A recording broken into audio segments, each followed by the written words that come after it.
L'apparence, tu parais être vivant devant les hommes, mais tu es un tombeau blanchi.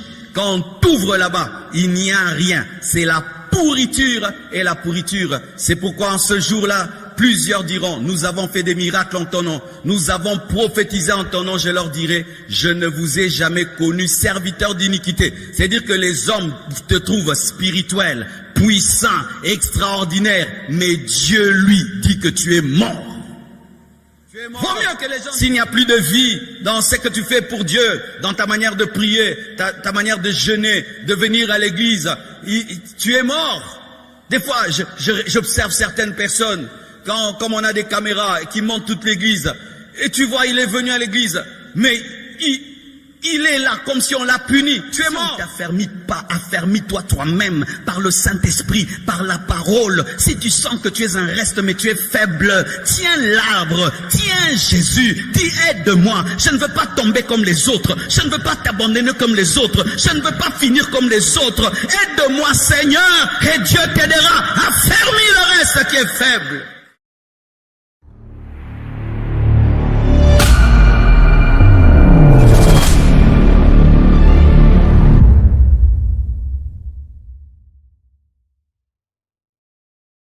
Peuple de Dieu, shalom, shalom à vous tous qui suivez Vie Éternelle TV. Nous vous saluons de partout où vous nous suivez au nom du Seigneur Jésus-Christ. Aujourd'hui nous voulons vous partager avec beaucoup d'amour cet extrait d'un message très puissant du pasteur Marcelo Tunasi inspiré du livre d'Apocalypse, où il enseigne sur les signes de la mort spirituelle. Nous sommes conscients de la qualité de la vie que les chrétiens en grand nombre mènent actuellement. Si vous regardez à l'extérieur vous allez croire des saints, mais quand vous regardez le fond de leur cœur vous trouvez de la pourriture, comme au temps des pharisiens. Alors que faire? Je vous laisse suivre ici l'enseignement du pasteur Marcelo depuis Kinshasa à l'église La Compassion. Si cette vidéo vous touche au cœur, n'oubliez pas de la partager. Suivez bien et soyez bénis.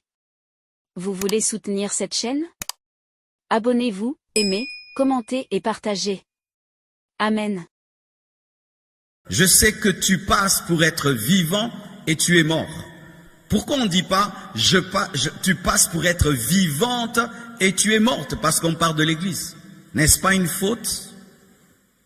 On dit l'église, n'est-ce pas? Une église. Il fallait qu'on dise, je connais tes œuvres, je sais que tu passes pour être vivante et tu es morte. Mais on dit vivant. Donc on s'adresse à qui? À l'ange. Et qui est l'ange? C'est le messager. Donc c'est d'abord un message pour les serviteurs de Dieu. Alléluia. Pour les serviteurs de Dieu qui passent pour être vivants, mais qui sont morts. C'est-à-dire que tu peux servir Dieu, on pense que tu es vivant spirituellement, mais tu es mort.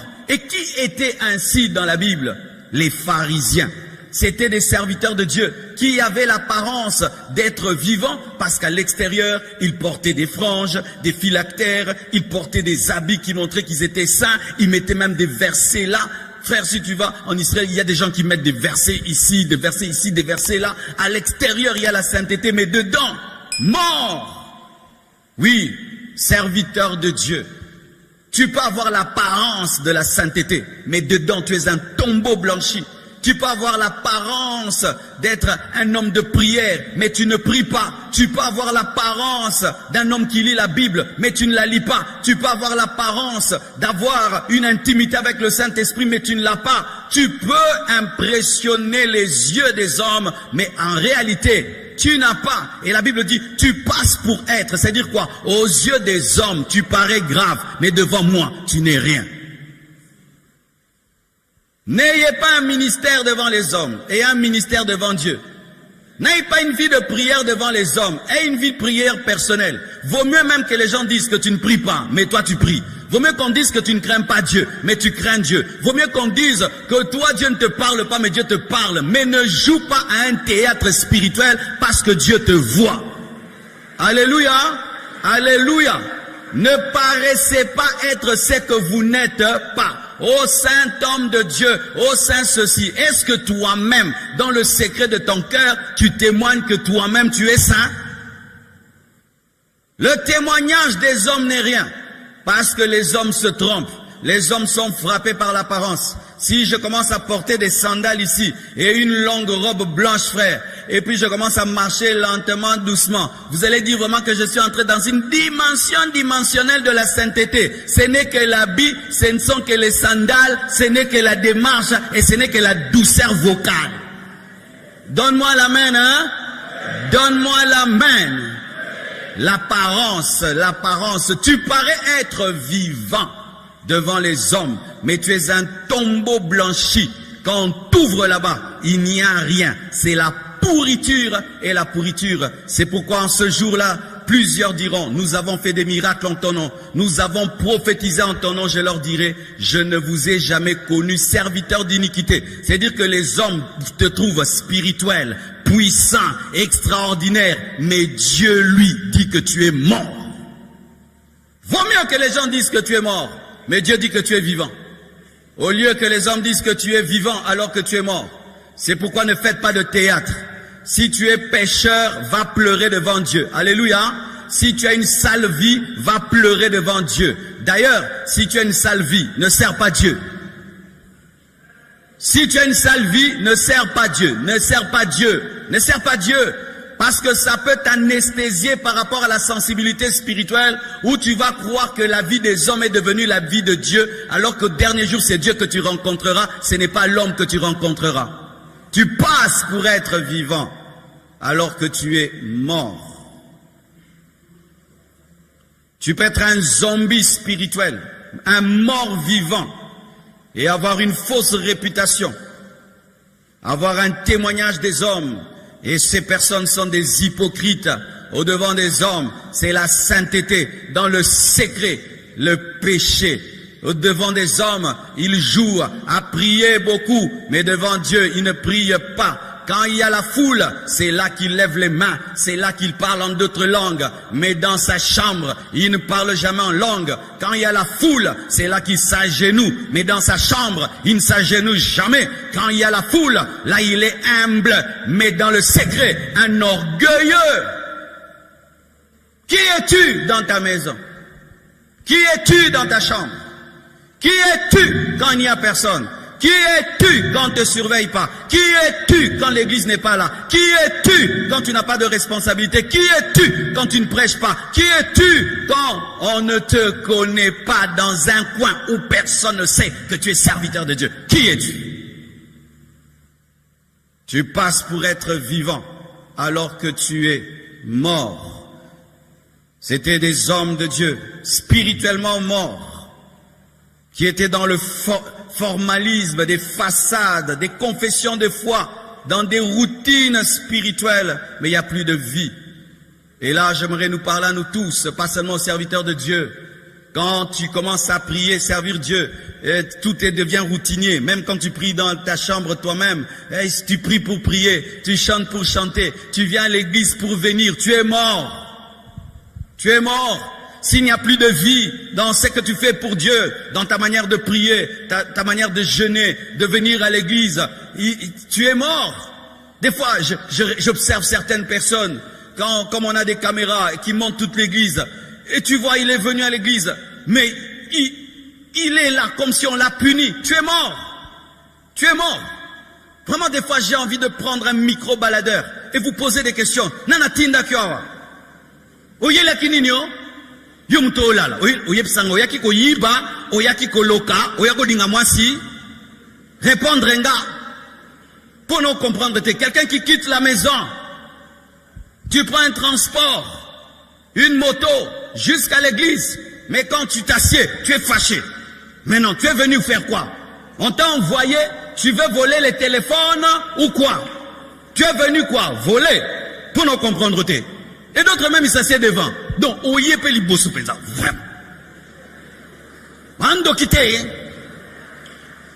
Mais ça, il n'y a pas de logique. Moi, je ne comprends pas ça. Je ne comprends pas quelqu'un qui a quitté sa maison. Il n'a pas 2 ans, il n'a pas 3 ans, il a 20 ans, 30 ans, 40 ans, mais il s'assied, il prie pas, il ne chante pas, il ne danse pas, il ne se tient pas debout, mais n'est pas paralytique, il ne participe à rien. Oyaki koyiba. Où on a dit que si tu ne viens pas à l'église, on ne va pas payer tes études ou bien tu ne vas pas manger. Parce que vous venez comme si vous êtes puni. Vous savez pourquoi? Vous n'avez pas de vie spirituelle. Parce que déjà, Même les faibles dans l'assemblée, il a la force. Toi, là où même les faibles deviennent forts, toi tu es faible. Et alors à la maison, tu ne pries pas. Tu ne pries pas. Tu es un mort spirituel. Tu es un zombie. Parce que quand on vient dans l'assemblée, même quand tu n'avais pas une forte vie de prière, tu vois les autres chanter, danser, ça t'amène, n'est-ce pas? Mais toi, malgré que les gens dansent, malgré que les gens crient, prient, toi, tu es là comme si tu es fâché. À l'heure de la prière, tu attends la parole. À l'heure de la parole, tu attends les communiqués. À l'heure des communiqués, tu sors. Et tu fais ça pendant des années, des années. Tu es mort, tu es un mort vivant. Tes émotions devant Dieu sont mortes. Mais quand c'est le football, waouh! Quand c'est ton parti politique, quand c'est l'argent, aïe aïe aïe aïe aïe aïe aïe! Hey! Mais quand c'est prier, quand c'est adorer, tu deviens muet.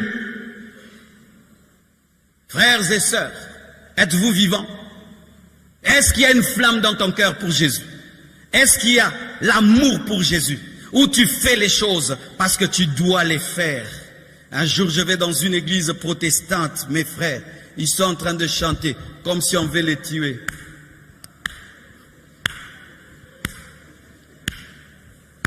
Maintenant, nous allons chanter le cantique 12,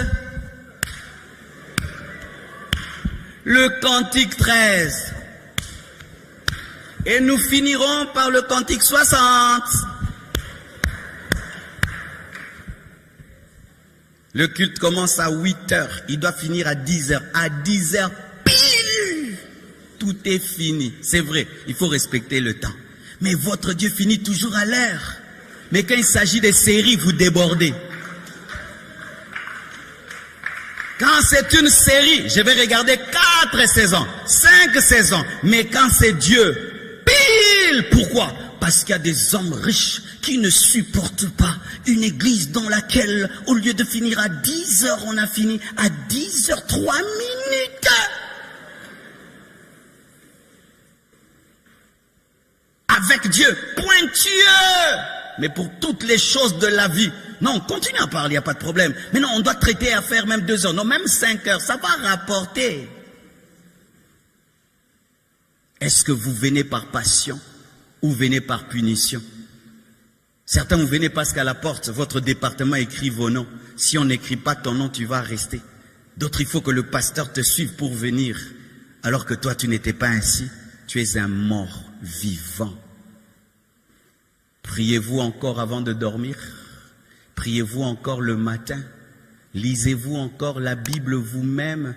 Parlez-vous de Jésus aux gens? Si tu n'as plus ça, tu es mort. Tu es mort. Mais tu passes pour être vivant parce que tu vas à l'église. Mais toi-même, tu sais que tu ne parles plus de Jésus. C'est devenu une honte pour toi, parler de Jésus. Tu sais que maintenant, tu as récupéré tes anciens péchés, mais tu es toujours à l'église. Tu sais que tu pries plus, tu pries 10 minutes. Tu sais que la Bible, quand tu la lis, tu dors, tu sais. Mais les gens pensent que tu es toujours le frère là, tu es toujours la sœur là. Mais toi-même, tu sais que tu n'es plus ce frère-là. Tu es comme un poisson pourri, mais qui est toujours dans l'aquarium. Un poisson, quand il meurt dans l'aquarium, il demeure dans l'aquarium, mais il est mort. Tu passes pour être vivant, mais tu es mort. J'aimerais que vous regardiez bien vos vies et arrêtez de vous trouver spéciaux. Non, ta vie, c'est ce que tu es.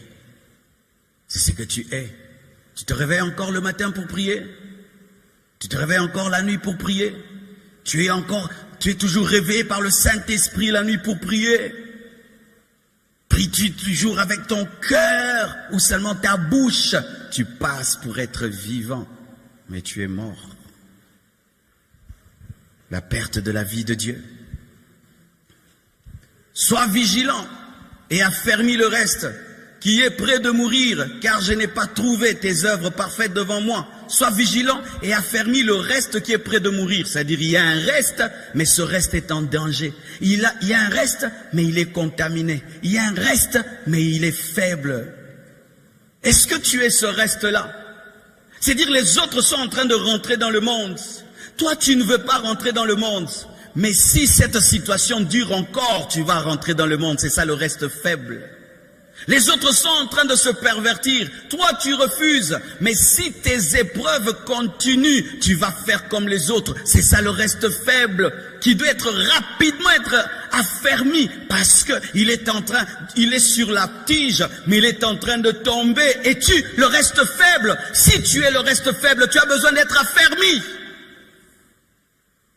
Tu n'es pas encore tombé, mais tu risques de tomber. Quand il y a ça, il faut affermir les gens.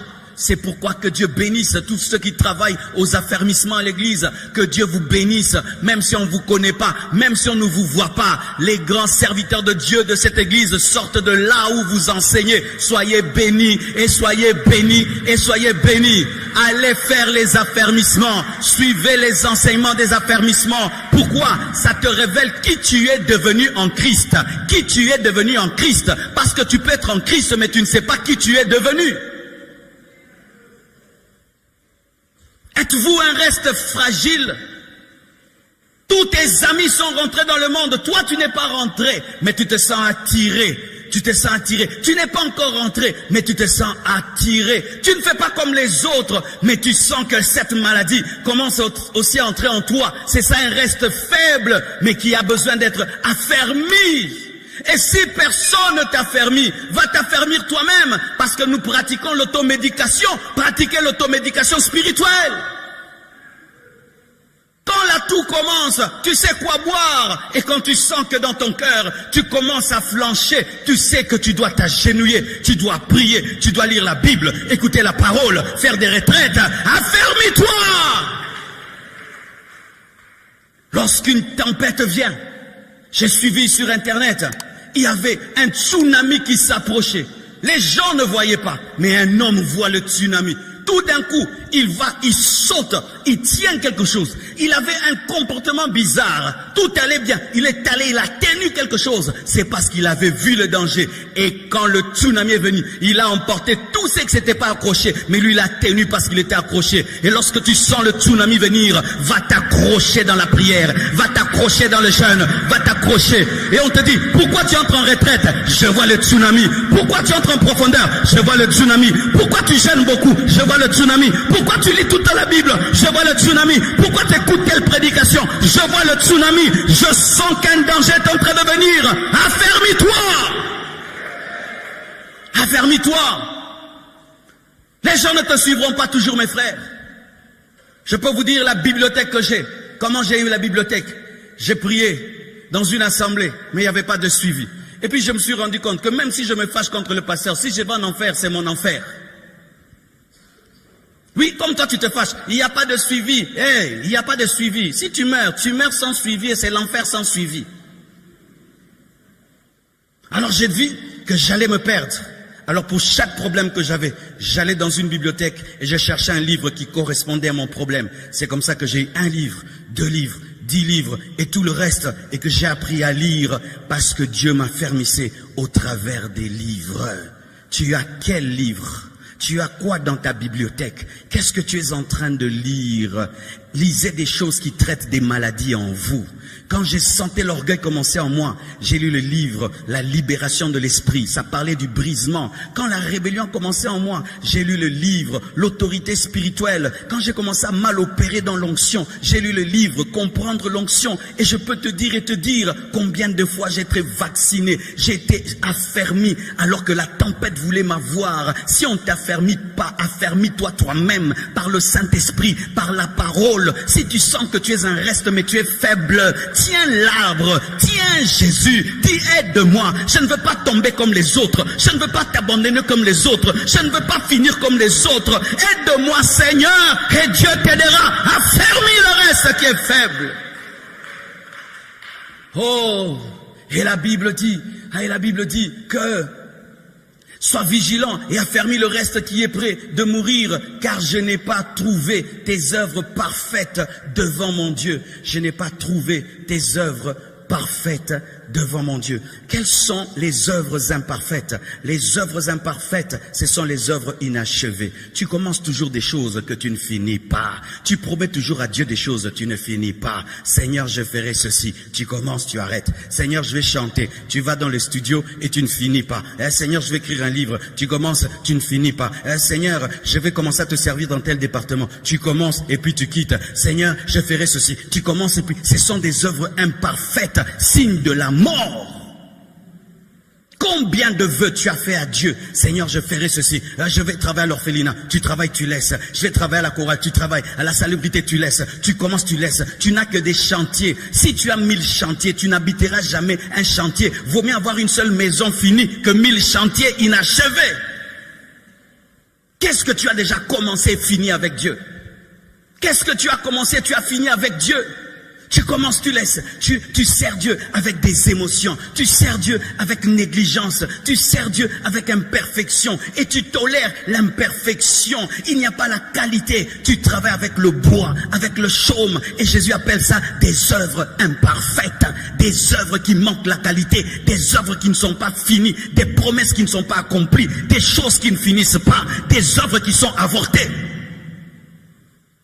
J'ai commencé l'évangélisation à l'école. Tu commences une semaine, tu laisses. Dieu m'a mis à cœur de prêcher dans les bus. 2 semaines, tu laisses. Dieu m'a dit tu laisses des œuvres inachevées. Tu vas mourir et tu n'as aucune récompense au ciel. Au lieu de toucher à tout, fais une seule chose, mais finis-la. Au lieu de faire à Dieu 1000 promesses, fais une seule promesse et tiens-la. Qu'as-tu déjà fait pour Dieu que tu as fini? Tu es sur la terre. Bientôt tu partiras. Qu'est-ce que tu présenteras au dernier jour que tu as commencé et que tu as fini? Tu gagnes quelqu'un, tu ne l'as pas bien affermi, tu le laisses. Tu gagnes un autre, tu n'as pas affermi, tu le laisses. As-tu déjà gagné quelqu'un? Tu l'amènes à être baptisé, tu l'amènes à être affermi, jusqu'à ce qu'il devienne un serviteur de Dieu. As-tu ça dans ta vie? C'est parmi les plus grandes récompenses sur la terre, engendrer un serviteur de Dieu.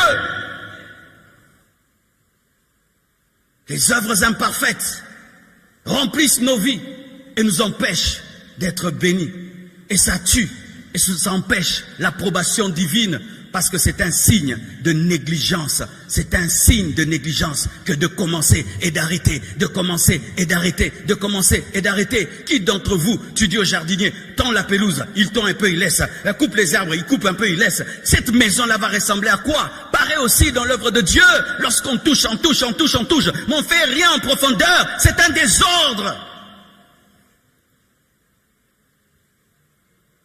Il dit, tes œuvres ne sont pas parfaites devant mon Dieu. Devant Dieu, c'est-à-dire que devant les hommes, ça peut être parfait, mais devant Dieu, c'est imparfait. Alléluia. Devant les hommes, ça peut paraître être bien, mais devant Dieu, ce n'est pas bien. Toi et Dieu, tu connais ce que tu lui as promis, n'est-ce pas? Tu connais, n'est-ce pas? Est-ce que tu as fini ce que tu lui as promis? Est-ce que tu as fait ce que tu lui as promis? Tu as promis des choses, mais sache que Dieu n'oublie jamais. J'ai fait un vœu à Dieu à l'âge de 21 ans, d'ouvrir un orphelinat. Mes frères, après 10 ans, 15 ans, j'ai oublié. J'ai oublié. Et un jour, je prêchais. Et puis Dieu me rappelle mon vœu. Et il m'a dit, tu dois commencer. Et je voulais commencer quelque chose de très grand. Des fois aussi, nous voulons faire des très grandes choses, alors que Dieu ne nous demande pas des grandes choses. Il nous demande d'être fidèles. Je voulais construire un orphelinat à 1 million, 2 millions de dollars à Bibois. Dieu m'a dit non, je n'en ai pas besoin. Commence avec une maison. Ne commence pas avec 100 enfants. Même 10, commence. Commence. L'obéissance est plus que le sacrifice. Mes frères, il est temps que tu obéisses. Il est temps que tu obéisses. Il est temps que tu obéisses. Il est temps que tu finisses. Que tu finisses. Finis tes études. Va jusqu'au bout dans ces affaires. Parce que quand tu négliges ta vie, tu négliges l'œuvre de Dieu. Allez jusqu'au bout des choses. Tu commences les fiançailles, tu laisses. Tu commences les fiançailles, tu laisses. Quand est-ce que tu iras jusqu'au bout? Tu te proche du mariage, tu as peur. Proche du mariage, tu as peur. Proche du mariage, tu as peur. Tu trouves que des défauts aux femmes. Tu aimes toi-même des défauts, messieurs défauts. Tu as des défauts, messieurs défauts.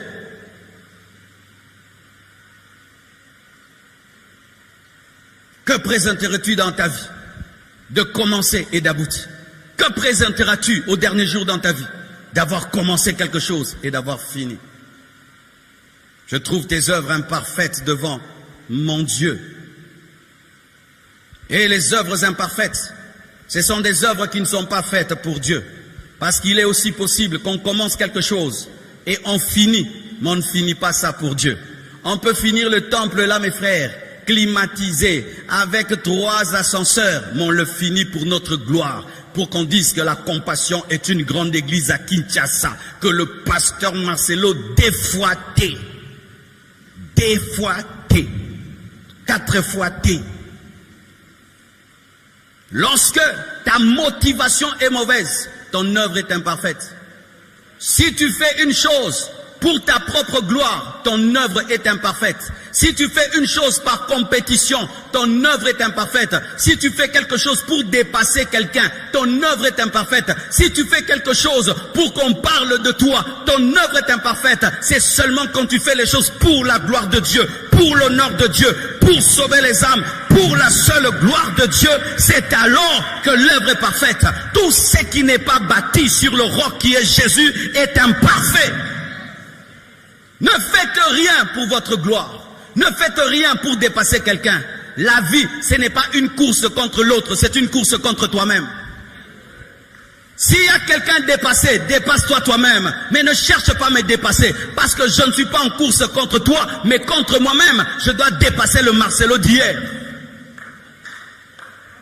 Ne donnez pas pour être vu. Ne donnez pas pour être acclamé. Ne servez pas Dieu pour dépasser quelqu'un. On ne travaille pas pour être le plus grand homme de Dieu. On travaille pour être le fidèle homme de Dieu. On ne travaille pas pour être le plus grand pasteur du Congo. On travaille pour être fidèle à Dieu. Dieu ne nous appelle pas à être le plus grand pasteur du Congo. Ça n'existe pas dans le plan de Dieu. Je cherche à être le plus grand pasteur du Congo. Orgueil, orgueil, suffisance. Nous avons oublié même Satan.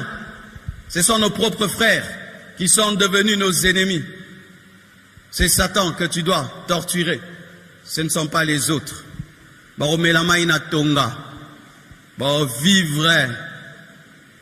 Vivre. Et tu es là. On pense que tu es en train de faire des choses pour Dieu. Tu fais pour l'autre. Je vais lui montrer. Lui, il a fait ça, je vais faire plus. Lui, il a fait ça, x2. Lui, il a fait ça, moi, je vais dépasser ça. Ce n'est pas une vie. D'ailleurs, tu n'auras pas la joie, ni la paix, et aucune récompense au ciel. C'est pourquoi ne vous entourez pas des gens qui ont un esprit de compétition et de rivalité. Ils vont vous voler votre couronne et votre récompense. Ne vous entourez pas des gens qui vous poussent à dépasser quelqu'un. Entourez-vous des gens qui vous poussent à vous surpasser vous-même, à faire plus que vous-même, à aller plus loin que vous-même, mais jamais par rapport aux autres, parce que la vie chrétienne n'est pas une compétition. Nous, on a fait des compétitions, mes frères. On faisait même les compétitions de jeûne, les compétitions de prière. Quelqu'un entre en jeûne 3 jours à sec. Toi, tu entres 7 jours à sec. Quelqu'un prie 2 heures du temps. Toi, tu dois prier 3 heures. Et il y a même cet orgueil qu'on a. Tu es en train de prier avec quelqu'un. Toi, tu sens que ta prière est finie. Mais l'autre, sa prière n'est pas finie. Toi, tu continues à prier. Pourquoi tu continues à prier? Nous on est en train de prier. Je prie avec toi. Et puis moi, je sens que je n'ai plus rien à dire. Je dois me taire. Mais comme toi, tu continues à parler, moi aussi, j'ajoute seulement des paroles vaines et inutiles pour que tu ne me doubles pas. Des choses qu'on fait. C'est de l'orgueil de vouloir toujours être le dernier à finir la prière. C'est de l'orgueil. Tu sais ça? C'est l'orgueil. Parce que des fois, Dieu peut t'exaucer en disant seulement Lazare sort. Mais toi maintenant tu ajoutes sors, parce que dans la sortie, il y a la sortie de la sortie de la sortie. Amen, amen, amen. Jésus, Jésus, Jésus. Non, dis seulement Lazare, sors. Ne faites pas des longues prières pour être vus des hommes. Priez avec votre cœur. Priez de tout votre cœur. Ne faites pas des longues prières. Donne-moi l'amen. Je peux dire, 3 frères ici vont clôturer la prière et je donne à chacun un micro. Alléluia. Celui qui prie avant toi, il prie en grec, en hébreu. Il met le judaïsme dedans. Il parle des noms de Dieu en grec, en hébreu. Yehoshua. Yahweh Mikedeshkem Adonai. Et puis l'autre qui va prier là, il parle parle en langue, il pleure, et puis il parle en langue, il pleure, et puis il prie en anglais, l'église acclame. Et quand toi, Dieu te donne le micro, il te dit, dis seulement, soyez bénis au nom de Jésus, tu dis non, non, ils vont dire que moi je n'ai pas le feu. Maintenant, tout ce que tu fais, zéro chidjengu. Ne vous comparez à personne, servez Dieu pour Dieu, faites tout pour Dieu, chantez pour Dieu, donnez pour Dieu, prêchez pour Dieu, adorez pour Dieu, ne faites rien par rivalité. Même les chorales, ne changez pas les uniformes pour dépasser les autres chorales. Si vous n'avez que bleu, blanc, vous chantez avec l'onction, vous chantez avec la puissance, comme vous dites pas, l'autre chorale avait un uniforme ngeli, vous aussi ngeli, bouzoba na église. Babouzoba na église. Kouto le kanaba uniforme. Nous on s'est convertis pour dépasser les autres. Dépasser les autres. Tu fais ce que tu fais ça pour qui? Tu fais ça pour Dieu? Si tu ne fais pas pour Dieu, tes œuvres sont imparfaites. Écoutez mes frères, la Bible dit, rappelle-toi donc comment tu as reçu et entendu, et garde et répands-toi. Rappelle-toi donc comment tu as reçu et entendu, et garde et répands-toi. Mes frères et sœurs, ça, c'est quelque chose qui commence à m'arriver ces derniers temps. Dernièrement, je dis sur Internet que la polygamie est une imperfection interdite dans la Nouvelle Alliance, n'est-ce pas? Mais je vois des chrétiens qui me contredisent sur la polygamie. Alors je me dis, nous, quand on nous prêchait là, on nous mentait, ou c'est la nouvelle... Donc, tu te dis, oh, peut-être je suis dans l'erreur. Et puis ils disent, mais Abraham, mais, frère, qui est le premier polygame de la Bible? Vous le connaissez? C'est Lémec. Qui est Lémec? C'est un fils de Caïn. Qui est Caïn? C'est le premier maudit de la terre. C'est-à-dire le premier maudit a engendré le premier polygame. Donc, la polygamie est sortie de Caïn le maudit. 2. Vous parlez de la polygamie d'Abraham. Comment Abraham s'est retrouvé polygame? Est-ce que c'était dans la volonté parfaite? C'est sa femme qui lui a dit de prendre sa servante Agar pour lui donner un enfant. Et Ismaël a créé des problèmes. Donc ce n'était pas le plan de Dieu. Parce que même lorsque Agar a eu un enfant, il y a eu problème, rivalité entre Sarah et Agar pour dire que la polygamie engendre des problèmes. Et quand vous parlez de la polygamie de Jacob, comment Jacob s'est retrouvé polygame? Il n'avait pas l'intention d'être polygame, il a aimé Rachel, on lui a donné dans la nuit Léa, et il s'est retrouvé maintenant avec Rachel et Léa. Et chaque femme est venue avec sa servante et ils avaient la compétition des enfants. On lui donnait les femmes, les servantes pour qu'ils puissent avoir des enfants. Et voyez comment il y avait la rivalité. Lisez les noms des enfants. Vous allez voir un nom est donné là-bas. Je me suis battu à mort contre ma sœur. Yoka komba mwana na bundi na yaya. La polygamie, c'est l'imperfection. Si quelqu'un était païen, il a épousé plusieurs femmes. Son cas est autre. Si tu es païen, tu viens avec tes femmes que tu as épousées, pas tes copines, hein, tes femmes dotées, tu viens. On va pas te dire rond, mais tu ne peux pas servir Dieu. Tu ne peux pas être diacre, ancien prédicateur. Mais quand toi, tu es chrétien, célibataire, si tu ajoutes seulement une, tu vas en enfer. Parce que la parole t'a trouvé célibataire. Et maintenant, que dire quand tu es maintenant polygame, où tu es la femme, deuxième femme, la troisième femme, tu veux servir Dieu à l'église, tu dois quitter ce mariage-là. Parce que si tu es polygame, tu es prédicateur, tu es en train de donner un mauvais exemple. Et si tu es troisième femme, tu es prédicatrice, c'est un mauvais exemple, même si on t'a doté. Maintenant, les enfants de polygamie, ce n'est pas votre problème, vous n'avez pas cherché ça, sert Dieu, Dieu a utilisé Salomon, Dieu va t'utiliser, mais ce n'est pas parce que Dieu engendre Salomon qu'il faut engendrer des Salomons. Donne-moi la main, hein? Un enfant de Dieu qui ajoute une deuxième femme en Christ, c'est un péché. C'est un péché. D'ailleurs,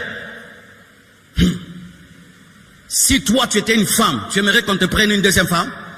Ne faites pas aux autres ce que vous n'aimerez pas qu'on vous fasse. Mais que dit la parole au commencement? Au commencement, Dieu dit que Dieu créa l'homme et la femme. Amen. Et la Bible dit, c'est pourquoi l'homme quittera son père et sa mère et s'attachera à ses femmes. Et ils deviendront plusieurs chairs.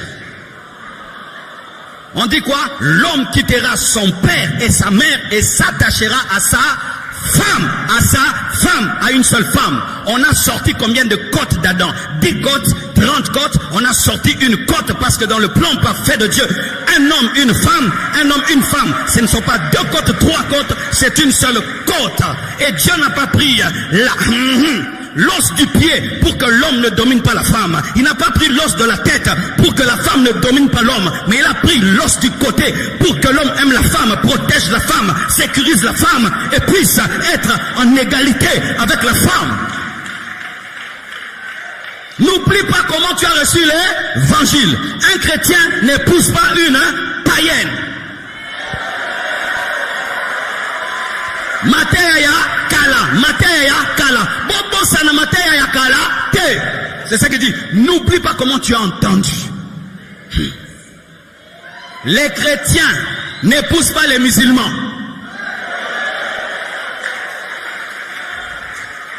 Vous avez peur? Mais eux-mêmes ils disent ça. Les musulmans aussi ne nous épousent pas. On prêche à la mosquée aux musulmans de ne pas nous épouser. Nous aussi on les épouse pas. Parce que la Bible l'interdit. Tu ne te mettras pas avec les infidèles sous un joug étranger. Quel rapport il y a entre les ténèbres et la lumière? Si tu as une fiancée païenne, boyaye. Oui, les chrétiens n'épousent pas les idolâtres. Un chrétien idolâtre n'est pas un chrétien. Un chrétien n'épouse pas un chrétien idolâtre. Un chrétien n'épouse pas un chrétien qui prie dans des sectes. La Bible dit, vous ne ferez pas des mariages avec les nations païennes de peur qui vous poussent à l'idolâtrie. Pourquoi Dieu interdit les mariages avec les païens? Parce que dans le mariage, il y a l'influence spirituelle. Comment est-ce que le grand Salomon est devenu idolâtre? C'est par les mariages. 700 femmes, 300 concubines qui étaient des païennes. N'oublie pas comment tu as reçu la parole. Mateya kala.